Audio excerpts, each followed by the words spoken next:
গভীর জঙ্গলে এক রাজহাঁস তার ছানাদের নিয়ে থাকত। রাজহাঁসটা ছিল খুবই সহজ সরল। দিনে সে তার ছানাদের নিয়ে চরিয়ে বেড়াতো। আর সন্ধ্যা হলেই সে ছানাদের নিয়ে বড় আম গাছের নিচে এসে থাকতো। আম গাছটায় সেই বছর অনেক আম ধরেছিল, আর কিছু কিছু আম পেকেও গিয়েছিল। একদিন রাতে রাজহাঁস যখন তার ছানাদের নিয়ে ঘুমাচ্ছিল, তখন হঠাৎ করে একটা পাকা আম রাজহাঁসের মাথায় এসে পড়ল। বেচারা রাজহাঁস মারা গেল।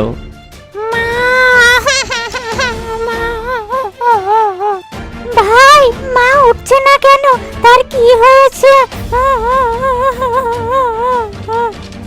ভাই, ওই আমটা মায়ের মাথায় পড়ার কারণে মা আর দুনিয়াতে নেই।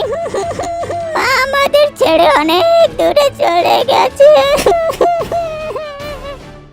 এটা তুমি কি বলছো ভাই? রাজহাঁস মরে যাওয়ায় তার ছানারা অনেক কান্নাকাটি করলো, আর তাকে কিভাবে দাফন করবে সে বিষয়ে বনের অন্য পশু পাখিদের সাথে আলাপ করবে বলে ভাবলো। ভাই, মাকে দাফন করার জন্য আমাদের অন্য পশু পাখিদের সাহায্যের প্রয়োজন।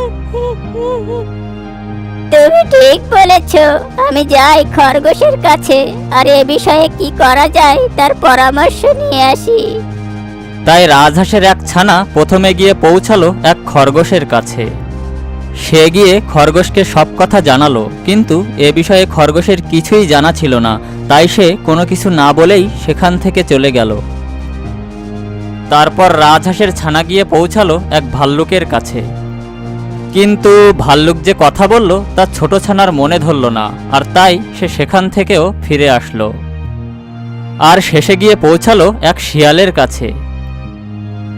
এটা কোনো কথা হলো? ধ্যাৎ, এটা তো আমার বাম হাতের খেলা। তুই সব কিছু আমার উপর ছেড়ে দে, আমি সব করে দেব। তোদের এ বিষয়ে কোনো চিন্তা করার প্রয়োজন নেই। তুমি সত্যি বলছো মামা? তুমি সব কিছু করে দেবে তো? আমরা তো এখন অনেক ছোট, এ বিষয়ে আমরা কিছুই জানি না। তুমি এত ব্যস্ত হয়েও না, সব কাজ আমিই করে দেব। ও মামা, আমরা তাহলে তোমার ভরসায় থাকলাম। আর তখন শিয়াল রাজহাঁসকে মুখে নিয়ে সেখান থেকে চলে গেল। সে একটা নির্জন জায়গায় গিয়ে হাঁসকে কবর দেওয়া তো কোথায়, সে রাজহাঁসকে চুপচাপ খেয়ে নিল। আর রাজহাঁসের ছানাদের এসে বলল যে সে তাদের মাকে কবর দিয়ে দিয়েছে। বাচ্চারা, তোমাদের মাকে এইমাত্র কবর দিয়ে আসলাম। আজ থেকে তোমরা আমার ছানা। এখন থেকে তোমরা আমার সাথে আমার গুহায় থাকবে। শিয়ালের এই কথা শুনে একটা ছানার খুব সন্দেহ হলো। সে শিয়ালের কথায় রাজি হলো না। না মামা, মা নেই তো কি হয়েছে? আমি আমার ভাই বোনদের সামনে রাখতে পারবো। আচ্ছা ছানারা, তোমরা আজ রাতে কোথায় ঘুমাবে? আমরা ছোপের আড়ালে থাকবো, বেলগাছের নিচে। আর কোথায়? হা হা হা হা হা, ঠিক আছে ছানারা, তোমরা সেখানেই থাকো। আমি রাতে তোমাদের দেখতে আসব। তোমরা আমাকে ভয় পেও না। কি জানি তোমাদের মা আবার রাতে ভূত হয়ে আসে নাকি। আমি যাচ্ছি, ঠিক আছে? শিয়াল সেখান থেকে চলে গেল, আর রাজহাঁসের ছানাদের শিয়ালের প্রতি সন্দেহের সৃষ্টি হলো। শোনো, শিয়াল মামার ওপর কেউ বিশ্বাস করবে না। সে যেসব কথা বলছে সবই মিথ্যে। সে আমাদের মাকে সত্যি কবর দিয়েছে কিনা এ বিষয়ে আমার সন্দেহ হয়। আজ রাতে আমরা সবাই গুহার ভিতরে থাকবো, যাতে শিয়াল মামা বুঝতে না পারে আমরা কোথায়। বড় ভাইয়ের কথা মতো সব ছানারা গুহার ভিতরে আশ্রয় নিল। শিয়াল রাতে আম গাছের ওখানে আসলো, কিন্তু কাউকেই দেখতে পেল না। শিয়াল ছানাদের না পেয়ে সেখান থেকে চলে গেল। পরদিন সকালে শিয়াল আম গাছের ওখানে আসলো, আর দেখলো রাজহাঁসের ছানারা সেখানেই আছে। আরে ছানারা, কাল রাতে তোমরা কোথায় গিয়েছিলে? আমি কাল রাতে এসেছিলাম, আর তোমাদের তো আম গাছের নিচে দেখিনি। মামা, আমরা গুহার ভিতরে ছিলাম, তাই আমরা বুঝতেই পারিনি যে তুমি এসেছিলে। হুম হুম হুম, হা হা হা, মা মরা ছানারা, কত কষ্টেই না আছো তোমরা, আর কত হেনস্তই না হচ্ছ তোমরা। আল্লাহ কেন তোমাদের এমন শাস্তি দিল কে জানে। বাদ দাও মামা, সবই আমাদের ভাগ্যের লিখন। তোমরা ভয় পেও না, আমি সব সময় তোমাদের সাথেই আছি, বুঝেছো?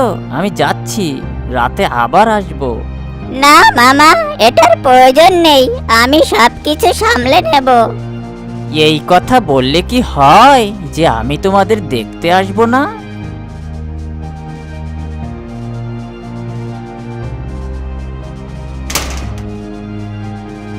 শিয়ালের এমন আচরণে রাজহাঁসের ছানার সন্দেহ বিশ্বাসে বদলে গেল। সে তার ভাই বোনদের নিয়ে আজ ঝোপের ভেতর থাকবে বলে ঠিক করলো। রাতে শিয়াল আসলো, সে রাজহাঁসের ছানাদের খাবে বলে সব জায়গায় খুঁজতে লাগলো, কিন্তু কোথাও খুঁজে পেল না। অবশেষে পরদিন সকালে সে ছানাদের জালে আটকে মুখে করে নিয়ে চলল। জালের ভিতর ছানারা খুব ভয় পেয়ে গেল।